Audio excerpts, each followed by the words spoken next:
And it's sort of knights in shining armor type of deal. They're fighting, to save an island from being destroyed from evil. Good versus evil type of story. The same thing for this animated series, which was also put out by AD Films. Those series I would highly recommend watching. This one I think everybody knows, The Wizard of Oz. Oh, the fun little series that is. And you notice we have a young lady in The Wizard of Oz. This one is called The Lion, the Witch, and the Wardrobe. And this has to deal with young people being put in peril as well, fighting against evil. This one is called The Legend of the Humikio Den, put out by Central Park Media. You will have a very difficult time finding it, but if you're lucky, it's a wonderful series. I highly recommend it for the age of 8 up. The music is done well. The character designs were done by the people the person who worked on Sakura Wars.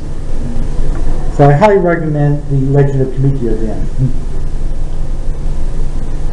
This is, of course, Inuyasha.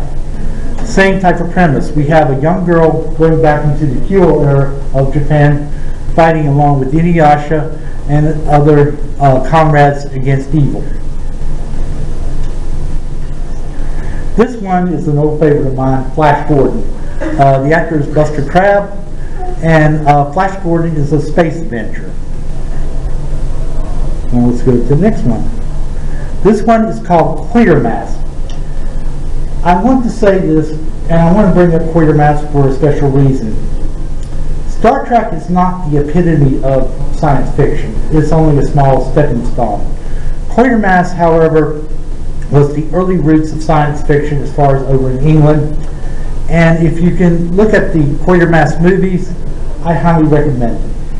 They're great hard expense, and it's worthwhile checking out. This one is The First Man to the Moon. It was something I saw when I was a young boy. And of course, Star Trek, which had to deal with space travel.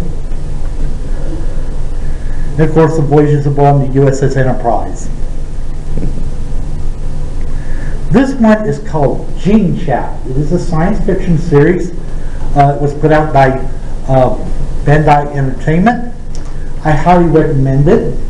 Recommended age for it is at least, I would think, about 12 up, and it's just a very nicely done animated series, about 13 episodes long, and it's just very well done. I cannot say anything more because I'm afraid to give away too much of the plot, but I highly recommend this series. I also am a fan of Space Battleship Yamato, and over here we renamed it and we called it Star Blazers. This is the newer version of it, Space Battleship Yamato 2199. And the animation is just gorgeous.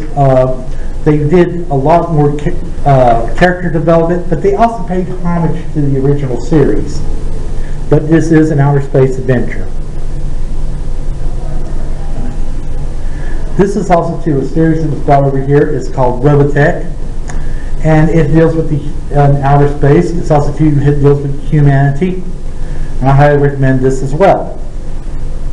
It was also I would like to say that Carl Mason also helped bring it over here. This one is called Blue Submarine 6. It's been picked up by Disco Media. Originally, Geneon had it. And I highly recommend it. The world has been submerged in the water. There's not very much land left. And it's a nice science fiction story and has a lot of interesting artwork done in it. This one is called Planeteer Alvateer. Imagine, if you will, a screw that is traveling through space, floating by itself. It hits an object that's going to be traveling, let's say, at the speed of sound. We're talking about some major damage. This group goes out and picks up space junk in orbit. This takes place in the far future, and there's a real problem because we've got trash around the planet Earth, And like I said, if a screw hits something, or something hits that screw, it's going to do some major damage. But it's a nice animated series put out by Bandai. Right now, nobody has the rights to it, and I hope somebody picks it up. This one is called The Pink Panther. Peter Sellers, the late actor, did a marvelous job as Crusoe. He was a detective going after a thief. Now this next anime sort of falls along the same lines. This is called Lupin the Third. Lupin has some friends. The inspector over on the far, I think it'd be my left corner over here, is the bungling inspector. So you kind of can make the comparison of the Pink Panther with Lupin the Third. Very easily done. This one is called The Monkeys. And this was about a musical band.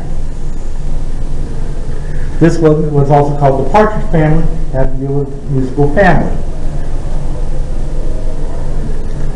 This next anime is called K-On! And K-On! Has to deal with these girls who are part of a group that's a rock band in their local high school. This anime is called AKB 0048. It's not a science fiction story, but it still has the same premise. It's a musical group entertaining people on worlds that are outlawed entertainment. I had the Rowan Public Library pick this series up. Recommended age for it, I would have to say at least 8 up for that one. But it's a nice, fun little series, and I highly recommend it. If you haven't seen season 1, to go out and check it out. SemiWorks put that one out. This one is called I Dream of Jeannie, and it's a magical story. I'm sorry that I don't have a picture of the witch on me. That too also has to deal with magic. Now let's go into an animated series that deals with magic. Well, this is not an animated series, excuse me. This was called Mission Magic. It was done in the 1970s about this school teacher who had magical powers, and this was put out by Filmation, done in the 1970s, and she was a magical teacher. Now this next person is also a magical teacher. We're going to talk about Negama, Master of Magamagora. There's been 2 series done of Negama, and then they did the Negama revisited and redone. And this is a nice little one. I would highly recommend it for the ages of 14 up. There is some very mature themes in it, but it's a fun little series to check out. This one is currently being played in Japan at this time. It's called Witchcraft Wars. Yeah, okay, I got that right. And I'm currently watching it. I'm up to episode 7. It's being played right now. Fans up over in Japan. Well, played over in Japan. People are fans of it, sticking on the internet. Now I'm up to episode 7. Delightful little thing. I won't be surprised down the road somebody picks this series up. It's just been very fun to watch. Okay, let me turn this off. So, these are some of the reasons why I like watching anime. Because each of these series that I've shown you, I have enjoyed many times over, different themes. I can also talk about the fact that I also do some superhero stuff that I've watched and read when I was a little boy. But beside the point, like I said, it's good storytelling that really makes it. If you can relate to the character that's in that story, the story's already won half the battle. Now, I am going to open this up to questions. Do any of you have any questions you would like to ask me? Feel free. I'll try to do my best to answer them. Don't tell me I've done that good of a job. With my presentation, I didn't leave any wondering, okay, why do I like anime? Please, like I said, I'll take anything. Okay. How about Do you find any difference between like the dubbed version and then the subtitle version on the same anime? Or do you always watch it in English, then read it in English afterwards, or vice versa?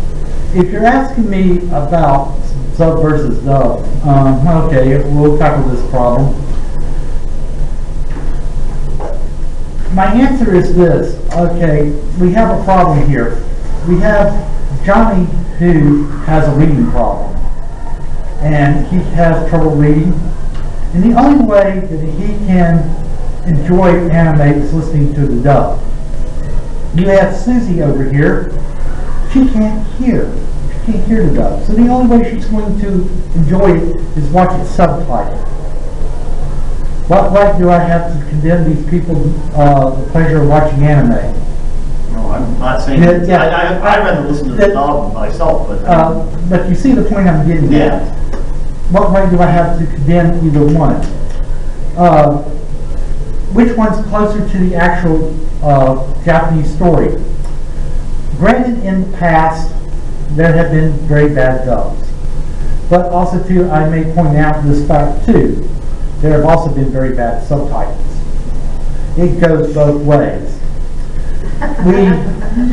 I have watched things and I go like, even though I'm not fluent in Japanese, I know a few sayings and words. I go like, and I look at it and they're subtitling it, and I go like, no, that's not what they said. To give you an example, the word sensei can mean teacher, doctor, master. Depending upon the use of that word in an anime, just say you're in a school situation, the word sensei would mean teacher. And I have seen the person go like, Mrs. such and such. No, that's not correct. The person said, teacher, this is what needs to be done. The sub versus dub argument is, and it's been an argument that's been going on for a long time. It's like a hamster that runs in a rat cage. You're not going to get anywhere with it. Tiffany Grant, who's a good friend of mine, who I've met several times, who's worked on Neon Genesis Evangelion, has done work as an ADR person. What they try to do with the dub is to try to get you as close as they can to the actual Japanese audience. Let's say if you're watching and getting the same type of response. That's their goal. Yes, sometimes you have to take liberty in writing because there are problems that can come up. The gentleman who did the irresponsible Captain Tyler was having a hard time with the script. And he calls his friend over to Japan. He reads the script out, and the guy laughs. He says, no, I'm missing the point. It's like a word pun type of deal. Where you go and you run these things together. It just doesn't work out. So he had to go back and put in his own idea of how to make that thing work.